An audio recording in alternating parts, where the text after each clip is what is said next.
আগামীতে আওয়ামী লীগ আসবে, আপনি নিশ্চিত থাকেন। আওয়ামী লীগকে আপনি উপরে ফিরে, এখন অনেকে বলতেছে আওয়ামী লীগকে নিষিদ্ধ করো, হ্যান করো, তেন করো। ভাই আমি বলি আপনাকে, সভানেত্রী উনি কবে আসলেন দেশে? 81 সালে আসছেন, বাংলাদেশে ঢুকছেন। ঢুকার উনি সভাপতি হয়েই কিন্তু ঢুকছেন, উনি কিন্তু 81 সালে সভাপতি হয়েই ঢুকেছেন। তাহলে ওখানে 19 বছর আর এখানে 24 বছর, এই যে তার বিশাল একটা সময়, প্রায় 43 বছর। এই 43 বছর উনি সভাপতি হয়ে আকাশ দিয়ে উড়ে এসে নেমেছেন, আবার সভাপতি হিসেবে আকাশ দিয়ে উড়ে চলে গেছেন, তাই না? চেঞ্জ কিন্তু নাই।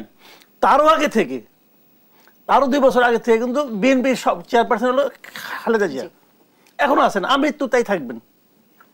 তো এবং ওনারা মারা গেলে কি হবে? ওনাদের সন্তানরা হবে, খালেদা জিয়ার পরে হবেন ওনার সন্তান, আবার শেখ হাসিনার পরে হবেন ওনার সন্তান যদি থাকে, যদি উনি ততদিনে থাকেন, আবার উনি যদি আসতে পারেন দেশে, কি হবে জানি না। কিন্তু কোশ্চেনটা হলো কি, এই যে পরিবারতান্ত্রিক রাজনীতিটা, এখন অমুকের সন্তান হলে সে খারাপ হবে এই থিওরি আমি দিচ্ছি না, কিন্তু উনিও হয়তো নিজেকে অদিনে পরিণত করে নিতে পারেন, কিন্তু ওই পরিণত করে নেওয়াটাই এটা কিন্তু প্রতিযোগিতাবিহীন। মেবি ওনারা ফিট, আমি অস্বীকার করছি না, মেবি ওনারা ফিট, কিন্তু উনি যে ফিটেস্ট, উনি কি কোনো কম্পিটিশনের মাধ্যমে আসছেন? তা তো আসেন নাই। বাকি সবাইকে ওনার বিপরীতে কোনো কাউন্সিলে প্রতিদ্বন্দ্বিতা করেছেন? কেউ তো করেন নাই। আমাদের এখানে কোনো সিস্টেমই নেই। এখন যদি এরকম ভাবে একটা নতুন দল আসে ইয়াংদের মাঝখান থেকে, এই দুটো দলই কিন্তু পুরনো, অনেক পুরনো, যদি এখন ইয়াংদের মাঝখান থেকে নতুন একটা দল আসে, তাহলে তারা তো নতুন চিন্তা ভাবনা দিয়ে কিন্তু দলটাকে গড়ে তুলবেন। দেখেন, দল কখনো অক্ষয় না। একসময় তো মুসলিম লীগ ছিল, মুসলিম লীগ তো পাকিস্তানটাকে স্বাধীন করছিল, সেই দল কোথায় এখন? হারিয়ে গেছে।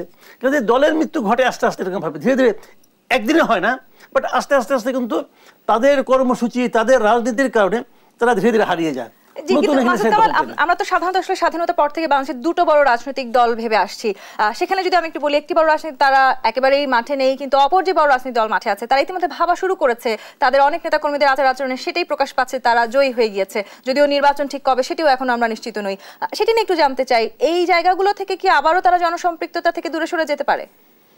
কারা? বিএনপি? জি না, দূরে সরে যেতে পারে কি না পারে সেটা এখন আপনি কি করে বলবেন? কারণ আমি তো বিএনপির রাজনীতিতে অনেক পরিবর্তন দেখতেছি। আমি 2006 সালে যখন বিএনপি চলে গেল, তখন যে বিএনপি রাজনীতি ছিল, আর 18 বছর পরে আজকে যে বিএনপি রাজনীতি আমি দেখতেছি, এটা একরকম না। বিএনপি রাজনীতিতে গত কয়েকদিনে আমি যে দেখছি, বিশেষ করে তারেক রহমানের কিছু কিছু ঘটনা, কিছু কিছু কর্মকাণ্ড, কিছু কিছু বক্তব্য আমার কাছে তো খুবই পজিটিভ পলিটিক্সের ইঙ্গিত। তিনি অন্তর্বর্তীকালীন সরকারকে যৌক্তিক সময় দেবার কথাও বলেছেন। হ্যাঁ বলেছেন, এই সরকারকে আমাদের টিকিয়ে রাখতে হবে। উনি তো অধৈর্য হয়ে যাননি। কাজে পরিবর্তন কিন্তু বিএনপিতে আসতেছে কিছু কিছু। একটা কথা মাথায় রাখবেন, যদি কোনো দল কি মানুষ, যে কোনো কিছুই যদি পরিবর্তনের সঙ্গে, সময়ের সঙ্গে নিজেকে পরিবর্তন করতে না পারেন, তাহলে সে কিন্তু থাকবে না। তো বিএনপির মধ্যে আমি সে পরিবর্তন লক্ষ্য করছি, এবং আমি এটাও মনে করি আমি কোনো দলকে নিষিদ্ধ করার পক্ষে না, কোনো দলকে না। এই জামাতকে নিষিদ্ধ করছে, আমি এটার পক্ষে না। আওয়ামী লীগ যে হিজবুত তাহরিরকে নিষিদ্ধ করছিল, আমি ওটারও পক্ষে না। আপনি কেন নিষিদ্ধ করবেন? একটা দল তাদের আদর্শ নিয়ে আসছে, তাদের আদর্শ যদি ভালো না হয়, যদি জনগণ পছন্দ না করে, জনগণ ওই দলকে গ্রহণ করবে না। ওইটাই তো ওই দলের সবচেয়ে বড় নিষিদ্ধের মতো আচরণটা হলো। তো আপনি জোর করে কেন আপনি করবেন নিষিদ্ধ? এটা করতে পারেন না, করা উচিত না। তো ওরকম ভাবে অনেকে আওয়ামী লীগকে নিষিদ্ধ করে চাচ্ছে। জামাতকে নিষিদ্ধ করে কি জামাতকে আপনি নিঃশেষ করতে পারছেন? বরং জামাত আরো পাওয়ারফুল হয়েছে, ঠিক না? তো এখন আওয়ামী লীগকে তারা নিষিদ্ধ করতে চায়, আমি তাদেরকে খালি একটা কথা বলি, এটা করতে যে আপনারা ধরা খাবেন। আওয়ামী লীগ, আমি একটা উদাহরণ মাঝে মাঝে বলি, দেখেন আওয়ামী লীগ কিন্তু পাট গাছ না, পাট গাছ আপনি টান দিয়ে উঠে ফেলতে পারেন। আওয়ামী লীগ বট গাছ, এটা তুলতে হলে অনেক সময় লাগবে। আওয়ামী লীগ 3 পুরুষের রাজনৈতিক দল রে ভাই। দাদা রাজনীতি, দাদা আওয়ামী লীগ করতো, বাবা আওয়ামী লীগ করে, ছেলে আওয়ামী লীগ করে, ছেলের বাচ্চা হবে, এখনো হয় নাই, সেও ছাত্রলীগের নাম লেখা রাখছে। এটা হলো আওয়ামী লীগ। কাজে এই দলকে আপনি টান দিয়ে উপরে ফেলাই দিবেন, এটা হয় না। আপনি জামাতকে তো ফেলাইতে পারেন নাই, জামাত থেকে ছোট দল। গণতান্ত্রিক ধারায় ফিরে যেতে হলে রাজনৈতিক দলগুলোর হাতেই আসলে এখন আগামীতে এরা এদের রাজনীতিকে কিভাবে সাজাবে, সেই সংস্কার আসলে আমাদের জন্য খুবই গুরুত্বপূর্ণ। রাজনৈতিক দলগুলো সেটা বুঝতে পারছি কিনা, কিংবা আসলে নির্বাচনের পথে যে আমাদের হাঁটতে হবে, সেই যৌক্তিক সময় বলতে আসলে আমরা কি বুঝতে পারছি, কিংবা এই অন্তর্বর্তীকালীন সরকার এখন আমাদেরকে একটি সঠিক রূপরেখা দিতে পেরেছে কিনা, এই প্রশ্নের উত্তর নিব। তবে আরো একটি বিরতি সময় হয়েছে, সাম্প্রতিক বিরতি নিয়ে ফিরছি। যৌক্তিক সময়ের কথা আমরা বারবার শুনতে পাচ্ছি। অন্তর্বর্তীকালীন সরকারকে যদি যৌক্তিক সময় দেওয়া হয়, সেই যৌক্তিক সময় আসলে কতখানি সময় বলে আপনি মনে করেন, কিংবা এই সময়ের মধ্যে এখনো পর্যন্ত আমরা কোনো সঠিক রূপরেখা পেয়েছি কি সামনে নির্বাচন ঘিরে? না, এখনো কোনো রূপরেখা পাইনি। আপনি এটা খুব ইন্টারেস্টিং একটা পয়েন্ট তুলেছেন যে যৌক্তিক সময়। দেখেন যৌক্তিক সময়টা তো ডিপেন্ড করবে কার উপর। আপনাকে যদি আমি বলি, আপনি বলেন তো যৌক্তিক সময় কতদিন অথবা কত বছর, আপনি যে ফিগারটা বলবেন ওটা আমার সঙ্গে নাও মিলতে পারে, কারণ আমার এক ধরনের ফিগার, আপনার এক ধরনের বক্তব্য, আরেকজনের আরেক ধরনের চাহিদা। পলিটিক্যাল পার্টিগুলিকে জিজ্ঞাসা করেন, তারা এক ধরনের যৌক্তিক সময় বলবে। আবার আপনি ছাত্রদের জিজ্ঞেস করেন, তারা অনেক দিন লম্বা একটা সময় বলবে, কারণ তারা চাচ্ছে যে এর মধ্যে তাদের দলটাকে গুছিয়ে নিতে পারে কিনা, দল গঠন করতে পারে কিনা, নানা রকম প্ল্যান প্রোগ্রাম আছে। কিন্তু আমার কাছে যেটা খুব বিস্ময়কর লাগছে, কেউই বলে না যে যৌক্তিক সময়টা কতদিন হবে, কেউ বলে না। কেন বলে না? আমি এটা যদি আমি আপনাকে বলি, আপনাকে আসলে আমি মনে করি এটা অন্তর্বর্তীকালীন সরকারের পক্ষ থেকে সময়টা সম্পর্কে একটা বক্তব্য আসা উচিত ছিল। তারা বলতে পারতো আমরা যে প্ল্যান করেছি আমাদের মনে হয় এটা করতে 2 বছর লাগবে। তারা বলেছেন যে জনগণ যতদিন চাবে তারা ততদিন থাকবে। জনগণ যে কতদিন চাবে আপনি কিভাবে মাপবেন? আপনার বাটখারাটা কি? আপনি বলবেন হ্যাঁ আমি তন্নির সঙ্গে আলাপ করছি, সে বলেছে 3 বছর। তা আপনি তো মাসুদ কামালের সঙ্গে আলাপ করেন নাই, আমি তো 1 বছর বলতে পারতাম। আমি জনগণ না? আমিও জনগণ। কাজে ওইগুলো হলো একটা ফালতু কথা, যে নাকি শেখ হাসিনা বলতো জনগণ আমাকে ভোট দিয়ে পাঠিয়েছে। তো এখন এটা আপনি কিভাবে মাপবেন? জনগণ তাদের ভোট দিয়ে পাঠাইছে, এটা তার ইলেকশন কমিশন তো বলতো। এই আওয়াল সাহেব বলতো না, কাজে হাবিবুল আওয়াল সাহেব, উনি তো একজন সচিব ছিলেন, বিখ্যাত ব্যক্তি, ওনার সঙ্গে সব জ্ঞানী লোক সবাই মিলে বলতো হ্যাঁ জনগণ শেখ হাসিনাকে ভোট দিয়ে পাঠিয়েছে।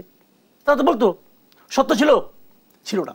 কাজে আপনি যখন বলবেন জনগণ যতদিন চাইবে তখন প্রশ্নটা হবে জনগণ চায় কি না চায়, এটা মাপবো কিভাবে? কাজে এইগুলো হলো কি জানেন, সময়টাকে মানে সুস্পষ্টভাবে না বলার একটা পায়তারা। এটা ঠিক না। ওনাদের যেটা বলা উচিত, ওনারা হিসাব করবেন ওনারা কি সংস্কার করতে চান। যেমন সংস্কারের জন্য ওনারা ডিসেম্বর পর্যন্ত সময় বেঁধে দিয়েছেন, ডিসেম্বরের মধ্যে তাদের রিপোর্ট দিতে হবে, বুঝলেন? ডিসেম্বরের মধ্যে সংস্কার একটা রিপোর্ট দিল, তারপর তারা কতদিন লাগবে এটা হিসাব করলেন, মনে করেন হিসাব করে দেখেন 2 বছর লাগবে। ওনারা বললেন যে আমরা প্রাথমিকভাবে 2 বছরের কথা চিন্তা করছি, এটা বাড়তেও পারে কমতেও পারে। আমি বলছি না 2 বছর যেদিন শেষ হবে ওই দিন আপনি যান, তা বলবো না, কিন্তু উনিদেরকে টাইম লিমিট দিবেন তো। আমি এতদিনে এই কাজটা করতে চাই, আপনি করবেন না। ধরেন আপনার বাসায় যে কোনো একটা সংস্কার করবেন, আপনি আপনার রুমের একটু করবেন, রিঅর্গানাইজ করবেন। আপনি একজন আর্কিটেক্টকে নিয়ে আসলেন, একজন রাজমিস্ত্রিকে নিয়ে আসলেন, তারা যখন দেখবে প্রথম আপনার প্রশ্নটা কি হবে, ভাই কতদিন লাগতে পারে, তোমার কত টাকা নিবা, টাকাটা জিজ্ঞেস করবেন, কত টাকা নিবা আর কতদিন লাগবে, আপনি জিজ্ঞেস করবেন না? করবেন তো। এখন উনি যদি বলে আমাকে টাকা দেন, আমি এটা আপনাকে যৌক্তিক সময়ের মধ্যে করে দেবো, তাহলে আপনি কাজ করাবেন না। কারণ ওটা যদি একটা এক্সপার্ট লোকের হাতে পড়ে, সে তো 2 দিনে করে দিবে। আর একজন যদি বয়স্ক অবসরপ্রাপ্ত লোকের হাতে পড়ে, সে তার তো অন্য কোনো কাম নাই, সে ওটাকে 1 মাস ধরে করবে। আপনি পছন্দ হবে, সে তো বলবে ভাই আমি এটা একদম পারফেকশনিস্টের মতো করতেছি, আপনি পছন্দ হবে না ভাই। তাই যৌক্তিক সময়টা ম্যান টু ম্যান ভ্যারি করবে, পার্সন টু পার্সন ভ্যারি করবে। কথাটা হলো সবার জন্য যৌক্তিক জন্য ওনারা উচিত ছিল, আমি মনে করি এখনো সময় আছে, আমি মনে করি ওনাদের একটা রোড ম্যাপ দেওয়া উচিত, যে আমি আশা করছি 1 দিনের মতো হবে, তার আগেও হতে পারে পরেও হতে পারে। আমি সবচেয়ে বড় কথাটা বলি আপনাকে, আমাকে আজকে একজন বললো মিনিমাম 7 বছর লাগবে। আমি বললাম ভাই আপনি তো 7 বছর সময় ওদেরকে দিচ্ছেন, আল্লাহ কি ওনাদেরকে 7 বছর সময় দিবে? এক একজনের বয়স হয়ে গেছে, এই টিয়ার পাশে কমপক্ষে 3 থেকে 4 জন, তাদেরকে আল্লাহ 8 বছর সময় দিবে? কাজে আবেগে কথা বলে লাভ নাই ভাই, আবেগ দিয়ে দেশ চলে না, লজিক্যাল হতে হবে। এবং সেই জিনিসটা কি ওনাদের হিসাব করে বলতে, উনি বলেন যে হিসাব করতে পারবো না, হিসাব না করতে পারাটা একটা অযোগ্যতা। আপনাকে হিসাব করে বলতে হবে যে আমি আশা করছি 1 দিনের মধ্যে পারবো, যদি না পারি 1-2 বছর বাড়তি লাগতে পারে, 1-2 মাস বেশি লাগতে পারে, আবার আগেও হয়ে যেতে পারে। কিন্তু নির্বাচন আসলে আমাদের খুবই প্রয়োজন, যেহেতু আমরা বারবার গণতান্ত্রিক ধারায় যেতে চাই, হাতছাড়া করতে চাই না। গণমাধ্যমের মতন একটি বড় স্তম্ভ, সেটি ছাড়া গণতান্ত্রিক ধারায় আসলে আমাদের প্রবেশ করা সম্ভব নয়। এই 1.5 মাসের বেশি হয়েছে এই অন্তর্বর্তীকালীন সরকারের, আপনি কি মনে করছেন গণমাধ্যমগুলো আগের চাইতে আসলে খানিকটা স্বাধীনতা পাচ্ছে কিনা? আমি সাংবাদিকতা করি আজকে 36 ইয়ার্স। আমার এই 36 বছরের মধ্যে এই সময়ে গণমাধ্যমে যে স্বাধীনতা আমি দেখছি এরকম আগে কখনোই দেখিনি। গণমাধ্যম তার সর্বোচ্চ স্বাধীনতা এখন ভোগ করছে, এটা হলো আমার অবজারভেশন, আমার পার্সোনাল অবজারভেশন। আপনাদের এখানে আসলাম, কথা বললাম, আমি তো ভাই কথাবার্তা বলি বিভিন্ন জায়গায়, আমি বিটিভিতেও যে কথা বলছি কয়েকদিন আগে, আমার জীবনে কোনোদিন বিটিভি আমাকে ডাকে নাই, এইবার ডাকছে। এবং ওখানে যে কিন্তু আমি সব কথা সরকারের প্রশংসা করছি তা না, আমি সরকারের সমালোচনা করছি, যেটাকে আমার ভালো লাগছে আমি বলছি। ওরা বক্তা হিসেবে, আলোচক হিসেবে আমার যে অপিনিয়ন, ওটাকে আমার অপিনিয়ন হিসেবে প্রচার করছে। বিটিভি একটা প্ল্যাটফর্ম হিসেবে কাজ করতেছে এখন। এটা কি এর চেয়ে বড় অর্জন আমাদের কি হতে পারে? সরকার বিটিভির উপর কোনো হস্তক্ষেপ করতেছে বলে আমার কাছে মনে হয় না। এখন যারা চালাচ্ছে তারা কি করছে আমি বলতে পারবো না, কিন্তু কোনো হস্তক্ষেপ করে না। কোনো একটা টেলিভিশন বলতে পারবে না সরকার থেকে কোনো ইনস্ট্রাকশন আসছে এটা করো, এটা করো, এটা করো না। ডক্টর ইউনূস আমরা তো ওনার লেভেলের লোক আমাদের খুব কম আসছে, উনি আসছে 1.5 মাস হয় নাই, তারপরে ওনাকে যে সমালোচনা করা হচ্ছে, কোনো সমস্যা হচ্ছে? উনি তো এটা মেনে নিচ্ছে, উনি আবার বলতেছেন আমার সমালোচনা করেন। আর আগের প্রধানমন্ত্রী কি বলতেন, গঠনমূলক সমালোচনা করেন। গঠনমূলক সমালোচনার অর্থ কি?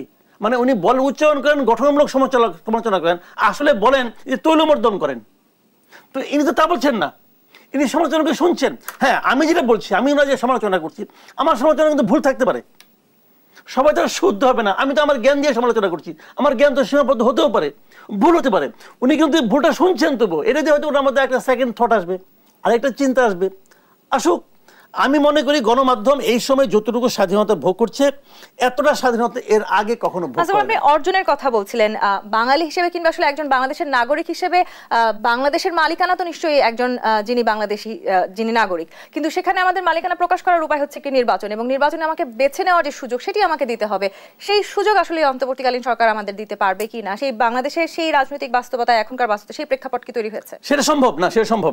এখন ওরা চাইলে কালকে দিতে পারে, বলতে পারে যে আগামী সপ্তাহে নির্বাচনের ঘোষণা দিলাম, এর মধ্যে নির্বাচন হয়ে যাবে। কিন্তু সেই নির্বাচন কিন্তু আমরা চাই না। আমরা একটা অবাধ নির্বাচন চাই, যে নির্বাচনে সব মানুষ ভোট দিতে পারবে, কিন্তু সেই সঙ্গে আমরা কিছু কিছু সংস্কার চাই। কেন চাই? আমরা মনে করি কোনো পলিটিক্যাল গভর্নমেন্ট এই সংস্কারগুলো কখনো করবে না, আগে করে নাই। এই জন্য যেহেতু ওনারা করবে না বলে আমরা